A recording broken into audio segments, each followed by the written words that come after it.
تحریک انصاف کے رہنما اور سابق سینیٹر فیصل واؤڈا کی جانب سے اپنی نااہلی کے خلاف سپریم کورٹ سے رجوع کرنے کی صورت میں بھی ریلیف ملنے کا امکان اس لیے معدوم ہے کہ الیکشن کمیشن آف پاکستان نے ان کی امریکی شہریت بارے غلط بیانی کے پکے ثبوت کراچی کے امریکی قونصلیٹ سے حاصل کر لیے تھے، جن کی بنیاد پر انہیں نااہل قرار دیا گیا ہے۔ یاد رہے کہ الیکشن کمیشن نے فیصل واؤڈا کو جھوٹا بیان حلفی جمع کرانے پر تاحیات نااہل قرار دیا ہے اور ان کی سینیٹرشپ کا نوٹیفکیشن بھی واپس لے لیا گیا ہے۔ الیکشن کمیشن نے فیصل واؤڈا کی امریکی شہریت چھوڑنے کے حوالے سے غلط بیانی کی تحقیق کے لیے کراچی میں موجود امریکی قونصلیٹ کو گزشتہ ماہ خط لکھا تھا، جس کا جواب ملنے کے بعد فیصل واؤڈا کی نااہلی کا فیصلہ کیا گیا۔ الیکشن کمیشن نے 14 جنوری سن 2022 کو امریکی قونصلیٹ سے رابطہ کیا اور چند سوالات پوچھے، جن کے جواب میں کراچی میں واقع قونصلیٹ نے 26 جنوری سن 2022 کو تصدیق کی کہ فیصل واؤڈا کی شہریت چھوڑنے کا سرٹیفکیٹ 25 جون سن 2018 کو منظور کیا گیا، یعنی وہ اپنے کاغذات نامزدگی جمع کرواتے وقت امریکی شہری تھے، لہٰذا یہ ثبوت فیصل واؤڈا کی غلط بیانی ثابت کرنے کے لیے کافی تھا۔ الیکشن کمیشن کے تحریری فیصلے کے مطابق چونکہ ثابت ہو گیا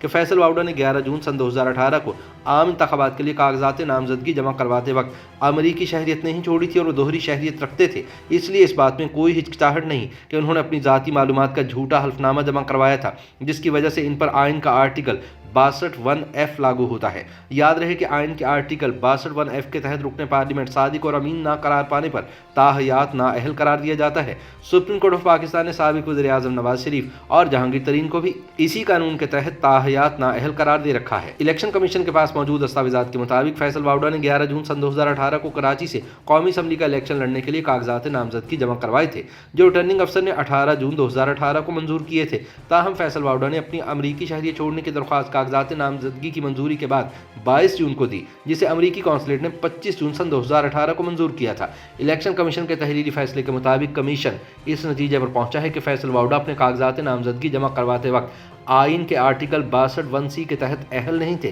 اور انہوں نے تب ایک جھوٹا حلفنامہ جمع کروایا تھا، جو یقینی طور پر آئین کے آرٹیکل 62(1)(f) کے زمرے میں آتا ہے۔ الیکشن کمیشن کے فیصلے کے مطابق اس غلط بیانی کے نتیجے میں فیصل واؤڈا کو بطور رکن اسمبلی اور بطور وزیر حاصل کیے گئے تمام مالی فوائد 2 ماہ کے اندر واپس قومی خزانے میں جمع کروانے ہوں گے۔ فیصلے کے مطابق فیصل واؤڈا نے 3 مارچ سن 2021 کو سینٹ الیکشن کا دن قومی اسمبلی کی رکنیت سے استعفیٰ دیا تھا، جس سے معاملہ مزید مشکوک ہو گیا۔ اس لیے ہم متفقہ طور پر سمجھتے ہیں کہ ان کی سینٹ کی رکنیت کا نوٹیفکیشن جو 10 مارچ سن 2021 کو جاری ہوا تھا، اسے بھی واپس لیا جائے، کیونکہ انہوں نے جھوٹا حلفنامہ دیا تھا جس کے نتائج ہوتے ہیں۔ یاد رہے کہ فیصل واؤڈا کے خلاف درخواست پیپلز پارٹی کے رکن قومی اسمبلی قادر خان مندوخیل نے دائر کی تھی، جنہیں ریٹرننگ افسر نے الیکشن سن 2018 کے وقت فیصل واؤڈا کے مقابلے میں الیکشن لڑنے کے لیے نااہل قرار دیا تھا۔ دوسری جانب فیصل واؤڈا نے اپنے فیس بک اکاؤنٹ پر مختصر رد عمل میں لکھا کہ ہم الیکشن کمیشن کے فیصلے کے خلاف سپریم کورٹ میں اپیل دائر کریں گے۔ تاہم قانونی ماہرین کا کہنا ہے کہ فیصل واؤڈا کے خلاف الیکشن کمیشن کے پاس اتنے پکے ثبوت ہیں کہ سپریم کورٹ بھی انہیں ریلیف نہیں دے پائے گی۔ خیال رہے کہ چیف الیکشن کمشنر کی سربراہی میں 3 رکنی بینچ نے فیصل واؤڈا کے خلاف نااہلی کیس کی سماعت کے بعد فیصلہ 23 دسمبر سن 2021 کو محفوظ کیا تھا۔ کیس کی سماعت کے دوران فیصل واؤڈا کے وکیل بیرسٹر معید نے حتمی دلائل میں کہا تھا کہ فیصل واؤڈا نے پیدائش کا سرٹیفکیٹ کمیشن کو جمع کروا دیا ہے، جس کے مطابق فیصل واؤڈا امریکی ریاست کیلیفورنیا میں پیدا ہوئے تھے اور وہ پیدائشی طور پر امریکی شہری ہیں۔ وکیل نے عدالت کو بتایا تھا کہ کاغذات نامزدگی جمع کروانے سے قبل فیصل واؤڈا نے غیر ملکی پاسپورٹ منسوخ کروا دیا تھا، انہوں نے کوئی جھوٹ نہیں بولا۔ تاہم افسوس کی بات ہے کہ نہ صرف فیصل واؤڈا بلکہ ان کا وکیل بھی جھوٹ بول رہا تھا۔ فیصل واؤڈا کے خلاف درخواست گزار پیپلز پارٹی کے قادر مندوخیل نے اپنے دلائل میں کہا تھا کہ الیکشن کمیشن 1.5 سال سے فیصل واؤڈا سے اپنے دعوے کے حق میں ثبوت مانگ رہا ہے جو نہیں دیا گیا۔ انہوں نے کہا کہ الیکشن سن 2018 کے وقت ریٹرننگ افسر نے دوہری شہریت پر غلط حکم دیتے ہوئے فیصل واؤڈا کی بجائے میرے کاغذات نامزدگی مسترد کر دیے تھے۔ تاہم الیکشن کمیشن کی جانب سے فیصل واؤڈا کو نااہل قرار دیے جانے کے بعد دودھ کا دودھ اور پانی کا پانی ہو گیا ہے۔